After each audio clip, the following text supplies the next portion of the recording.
Assalamualaikum warahmatullahi wabarakatuh. Bagaimana kabar anak-anak? Kalian sehat semua?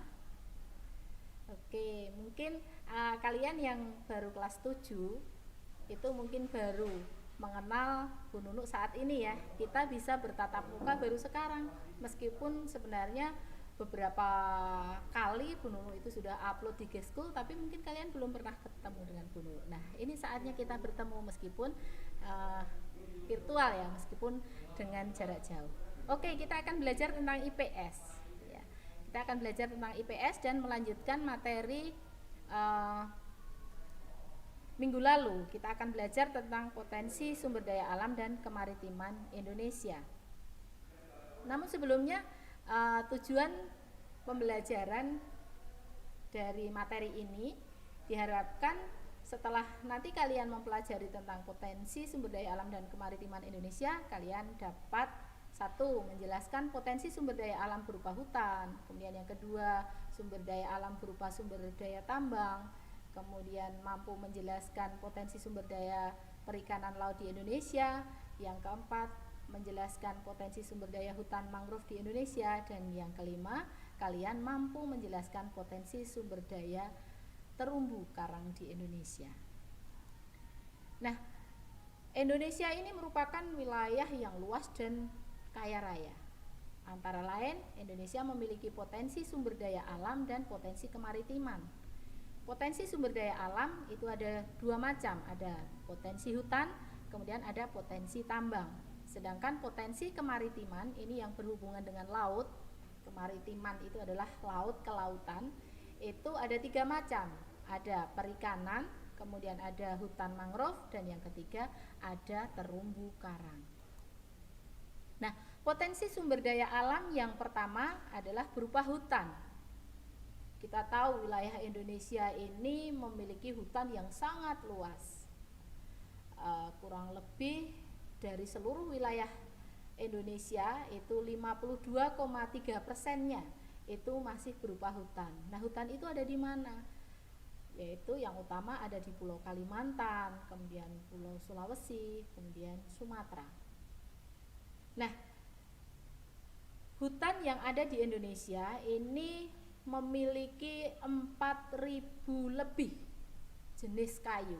Bisa kalian bayangkan, hutan dengan berbagai macam jenis kayu. Di Kalimantan itu misalnya, Kalimantan terkenal dengan hutan hujan tropis dengan banyak sekali jenis tanamannya di dalam hutan itu. Nah, sebenarnya hasil hutan itu ada bermacam-macam. Mungkin kalian taunya hasil hutan itu hanya kayu ya, padahal tidak hanya kayu. Mungkin bahan dasar obat-obatan itu juga bisa berasal dari hasil hutan, dari tumbuh-tumbuhan yang ada di hutan. Kemudian bahan makanan, misalnya sagu yang ada di Papua sana itu digunakan sebagai makanan pokok orang Papua. Kemudian ada buah-buahan dan lain-lain, itu hasil hutan. Banyak sekali hasil hutan itu. Nah, sedangkan khusus untuk jenis-jenis kayu di Indonesia, kayu yang ada di Indonesia itu ada bermacam-macam. Antara ada kayu kruing, ada meranti, kemudian ada agatis, itu yang ada di Papua, Sulawesi, Kalimantan. Kemudian di Jawa Tengah, kemudian sebagian kecil di Jawa Timur. Nanti akan kita temui itu kayu jati.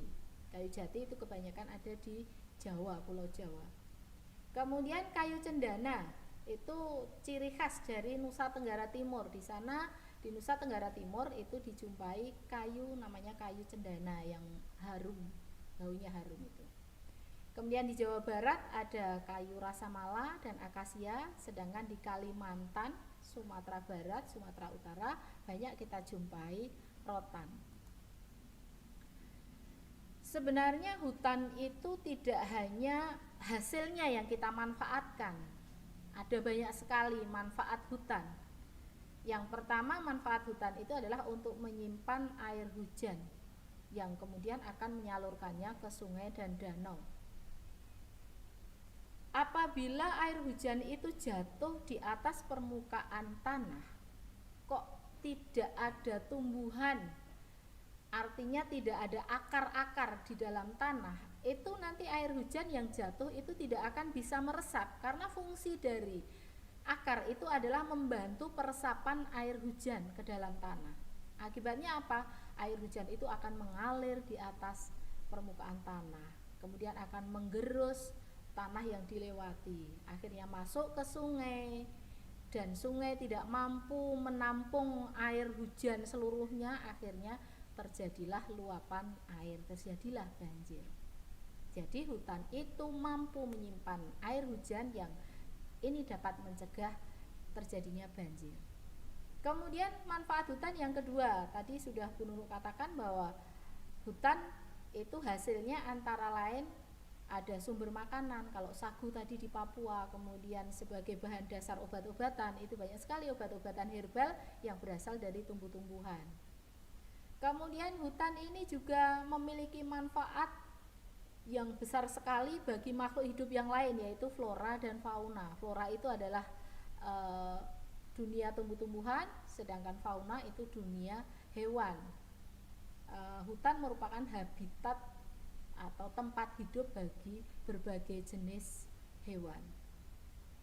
Kemudian manfaat hutan yang keempat adalah mencegah terjadinya erosi. Seperti tadi yang nomor 1 tadi sudah sedikit Bu Nunu jelaskan bahwa air hujan yang jatuh itu dapat disimpan di dalam tanah oleh akar-akar tumbuhan yang nanti juga otomatis akan mencegah terjadinya erosi.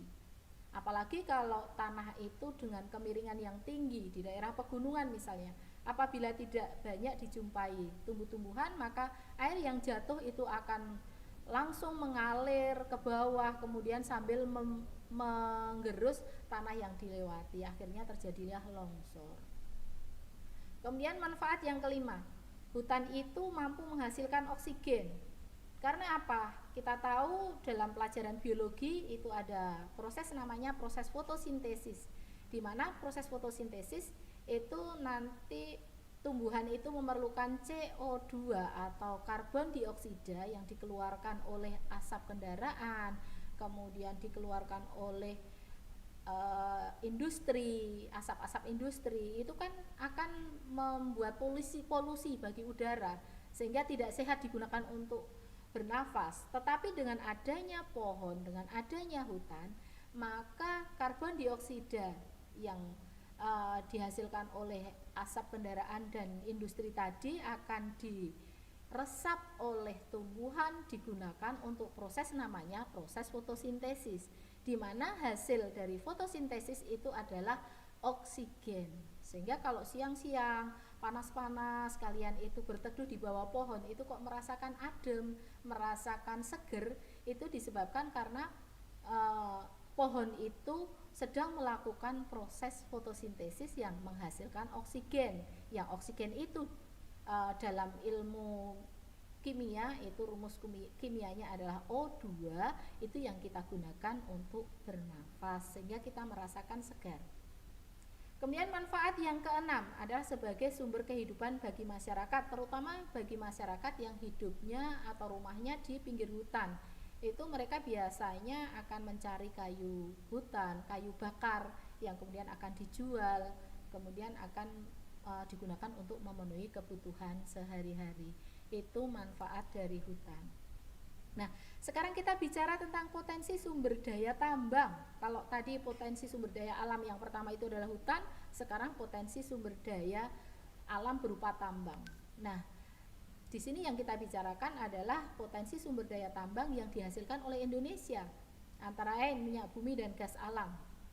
Minyak bumi dan gas alam ini merupakan sumber energi yang utama. Antara lain digunakan untuk apa? Untuk keperluan industri, kemudian transportasi itu kan menggunakan energi juga yang berasal dari minyak bumi, olahan dari minyak bumi. Kemudian dari rumah tangga, untuk keperluan rumah tangga. Untuk potensi sumber daya minyak bumi dan gas ini di Indonesia itu ada di Sumatera, Jawa, Kalimantan, Maluku, dan Papua. Kemudian potensi sumber daya tambang yang dimiliki oleh Indonesia yang kedua adalah batu bara. Kalau pada waktu sekolah dasar dulu, SD dulu, kalian pernah mendengar mungkin batu bara itu berasal dari sisa-sisa tumbuhan. Nah, betul sekali bahwa batu bara itu merupakan batuan sedimen yang berasal dari sisa tumbuhan yang telah mati selama berjuta-juta tahun yang lalu, itu mengendap kemudian sudah tertimbun oleh batuan-batuan yang lain. Nah, terbentuklah batuan namanya batu bara, di mana batu bara ini juga merupakan sumber energi, digunakan sebagai pembangkit listrik, kemudian sumber energi alternatif untuk keperluan rumah tangga, kemudian untuk industri, misalnya batu bata, genteng, semen, batu kapur, biji besi, baja, industri kimia, ini semua menggunakan batu bara. Sedangkan sebarannya berada di Kalimantan dan Sumatera. Ini sumber daya tambang batu bara. Sekarang sumber daya tambang yang ketiga adalah bauksit. Apa tuh bauksit itu, Bu Nunu? Bauksit itu adalah bahan dasar untuk pembuatan aluminium. Aluminium itu yang di rumah kalian melihat panci punyanya ibu kamu, wajan miliknya ibu kamu itu semua berasal dari, ada yang berasal dari aluminium. Nah, aluminium itu dibuat dari apa? Bahan dasarnya namanya bauksit ini.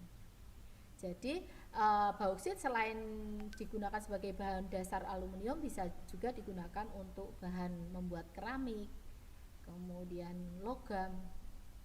Sedangkan persebarannya ada di Pulau Bintan. Pulau Bintan itu ada di Kepulauan Riau dan Kalimantan Barat, tepatnya di Singkawang. Sedangkan potensi sumber daya tambang yang keempat adalah pasir besi. Nah, pasir besi ini dimanfaatkan untuk industri logam besi dan industri semen. Di Indonesia itu ada di Cilacap, Jawa Tengah, kemudian di Sumatera, Lombok, dan di Yogyakarta ada ternyata. Di Yogyakarta itu berada di pantai selatan, tetapi ini belum dieksplorasi secara maksimal karena itu juga harus memperhatikan efek terhadap lingkungan bagaimana nanti. Itu pasir besi. Sedangkan potensi sumber daya tambang yang kelima adalah emas. Emas ini merupakan logam mulia. Umumnya dipergunakan sebagai perhiasan untuk investasi.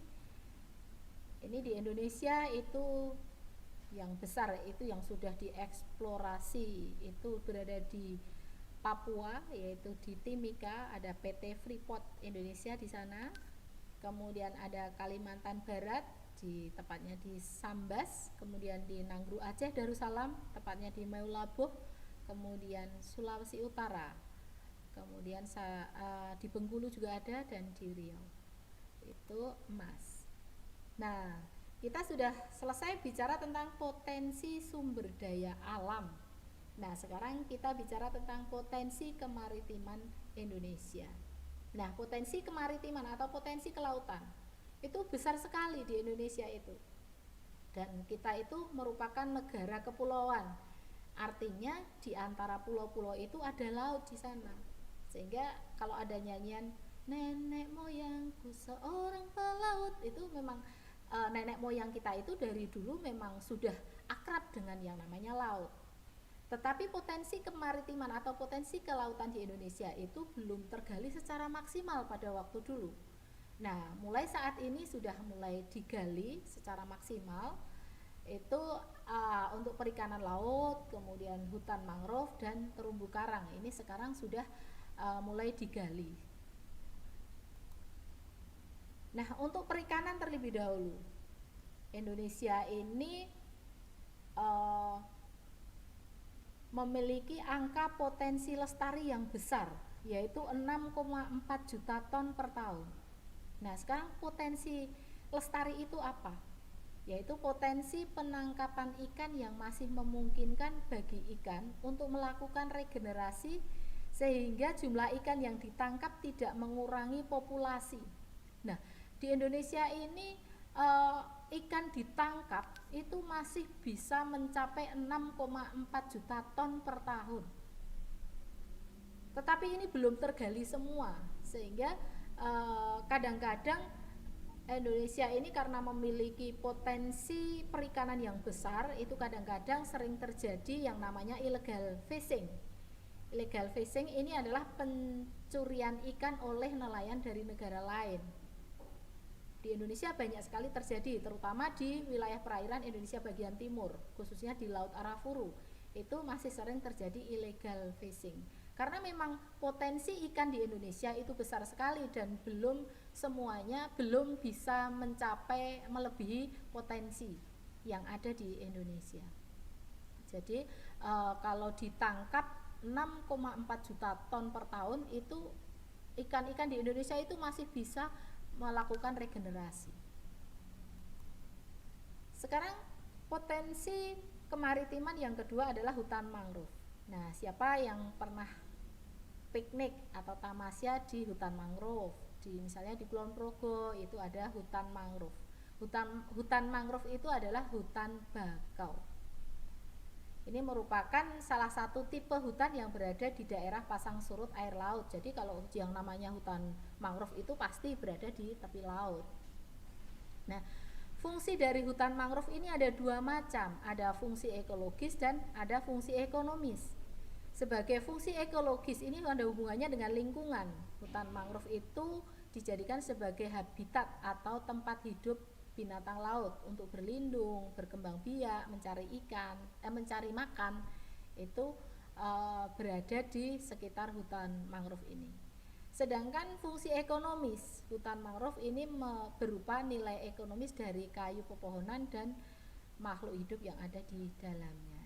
Jadi hutan mangrove itu apabila diambil kayunya itu bisa dijual. Kemudian fungsi ekonomis yang lain itu sekarang ini sedang banyak berkembang, itu adalah sebagai tempat pariwisata. Ini juga termasuk fungsi ekonomis. Nah, kemudian potensi kemaritiman yang ketiga adalah terumbu karang. Terumbu karang itu adalah batuan sedimen kapur di laut yang terbentuk dari kapur yang sebagian besar dihasilkan dari koral atau binatang yang menghasilkan kapur untuk kerangka tubuhnya. Jadi terumbu karang ini di Indonesia itu luasnya mencapai 284,3 ribu km persegi atau setara dengan 18% dari terumbu karang yang berada di seluruh Indonesia, di seluruh dunia. Jadi terumbu karang yang ada di dunia itu 18%-nya itu ada di Indonesia. Nah, sedangkan tempat tumbuh terumbu karang itu antara lain di perairan laut dengan suhu 21 sampai 29 derajat Celcius. Kemudian kondisi airnya harus jernih, kemudian dangkal. Kedalaman air yang baik untuk tumbuhnya terumbu karang itu tidak lebih dari 18 meter. Jadi ini syaratnya tumbuh terumbu karang itu apa saja? Itu satu, suhu air laut itu harus 21 sampai 29 derajat Celcius. Kemudian airnya jernih. Kemudian dangkal, dan satu lagi tidak dangkal atau tidak lebih dari 18 meter. Itu syarat tumbuhnya terumbu karang.